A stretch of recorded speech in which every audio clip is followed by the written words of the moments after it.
बाप का कर्ज, मुरझाए फूल दोबारा नहीं खिलते, जिंदगी दोबारा नहीं मिलती। मिलने को तो मिल जाते हैं हजारों लोग दोबारा दुनिया में, मगर हजारों गलतियां माफ करने वाले माँ बाप नहीं मिलते।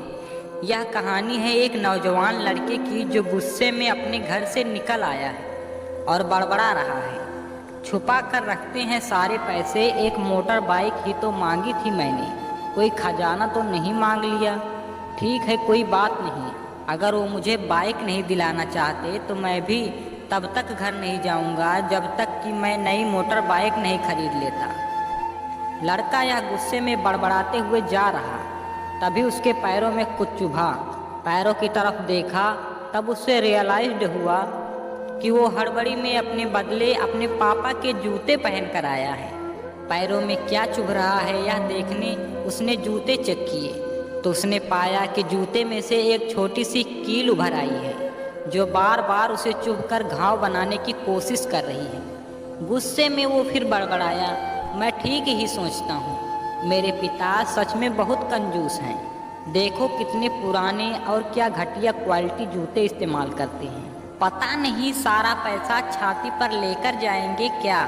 लड़का अपने गुस्से और बौखलाहट में आगे बढ़ता रहा। थोड़ी दूर जाकर एक बगीचे तक पहुंचा, वहां पर बेंच पर बैठ गया।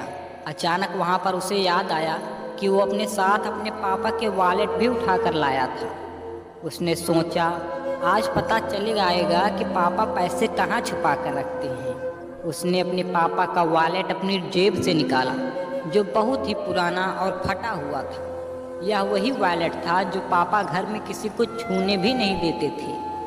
जब लड़के ने अपने पापा का वॉलेट खोला तो उसमें महज 120 रुपये थे और अपनी फैमिली की फ़ोटो और एक छोटी सी डायरी थी। डायरी को देखकर लड़के ने सोचा, अच्छा तो इसमें छुपा कर रखे हैं सारे राज। इसे में लिखा होगा किससे कितने पैसे लेने हैं या किसको कितने पैसे दिए हैं। अब पता चलेगा कि पापा ने कहाँ कहाँ पैसे इन्वेस्ट कर रखी हैं। ऐसा सोच के लड़के ने जब उस छोटी सी डायरी का पहला पन्ना खोला तो उसमें लिखा था 40,000 बेटे की पढ़ाई के लिए उधार। लड़का यह देखकर शौक हो गया। उसने फिर दूसरा पन्ना खोला जिसमें लिखा था 50,000 उधार नया लैपटॉप बेटे के लिए। यह वही लैपटॉप था जो पापा ने 2 साल पहले ही अपने बेटे को दिया था क्योंकि वह कॉलेज जाने लगा था। लड़के को अब पता चल गया कि वह भी जो चीज़ पापा से डिमांड करता तो पापा कहाँ से पैसे लाते थे। डायरी के इन 2 पन्नों ने ही लड़के का गुस्सा पूरी तरह शांत कर दिया और उसके मन में पश्चाताप से भर दिया। लड़का एक एक करके डायरी के पन्ने पलटता रहा और उसकी आंखों में आंसुओं की धारा बहने लगी जो हर पन्ना पलटने के बाद बढ़ती ही गई। उसे पता चलता गया कि पापा ने अपनी फैमिली की ज़रूरतों को पूरा करने के लिए किस किस से कितना उधार लिया है। पन्ना पलटते पलटते लड़का पिछले दिन की डेट तक पहुंचा।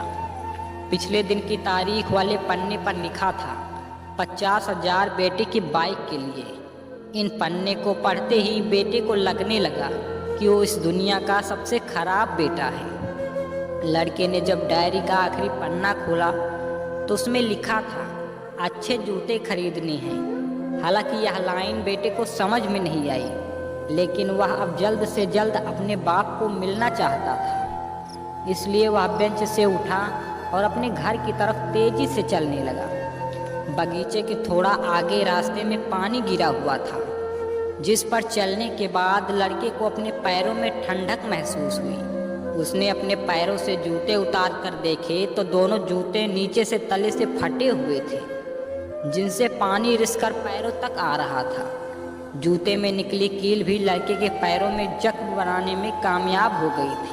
अब बेटे को माँ की यह बातें याद आई जब माँ पापा से कहा करती थी अब तो नए जूते ले लो, कितने पुराने हो गए हैं। और पापा यह कहकर टाल दिया करते थे कि अभी तो लिया है, कुछ साल और चल जाएंगे। बेटे ने दोनों जूते उतार कर फेंक दिए और फूट फूट कर रोने लगा। लड़का बड़ी तेजी से अपनी घर की तरफ दौड़ा। ना जाने उसमें इतनी ताकत कहाँ से आ गई कि रास्ता बहुत लंबा होने के बावजूद वह थोड़ा भी नहीं थका और सीधे अपने घर की तरफ जा रुका। घर जाकर उसे पता चला कि पापा घर नहीं हैं, मगर उसे पता था कि पापा कहाँ मिलेंगे। वह तुरंत नज़दीक के बाइक डीलर के शोरूम पर गया, जहाँ पर उसका बाप उसके लिए नई गाड़ी खरीद रहा था। लड़का दौड़कर अपने बाप के गले से लग गया और फूट फूट कर रोने लगा। जब पिता ने लड़के से पूछा कि क्या हुआ, तो लड़के ने अपने पिता से माफ़ी मांगी और कहा कि मुझे बाइक नहीं चाहिए, इन पैसों से आप अपने लिए नए जूते खरीद लीजिए और आगे से मैं कोई भी चीज़ खुद के कमाए पैसे से ही लूँगा। मैं बड़ी मेहनत करूँगा और आपका कर्जा भी चुका दूँगा। यह सब सुनकर पिता की आंखों में भी आंसू आ गए खुशी के। दोस्तों, बड़े खुशनसीब होते हैं वो लोग जिनके माँ बाप होते हैं, लेकिन अक्सर हम माँ बाप की मजबूरियाँ नहीं समझा करते। आशा करता हूँ यह कहानी जानने के बाद आप लोग माँ बाप द्वारा इनकार की गई बातों को गहराई से समझने की कोशिश करोगे। दोस्तों, अगर हमारी वीडियो आपको ज़रा सी भी अच्छी लगी हो तो प्लीज़ वीडियो को एक लाइक करके चैनल को सब्सक्राइब कर देना और इसे ज़्यादा से ज़्यादा शेयर करना। और हाँ, वीडियो को पूरा देखने के लिए थैंक यू।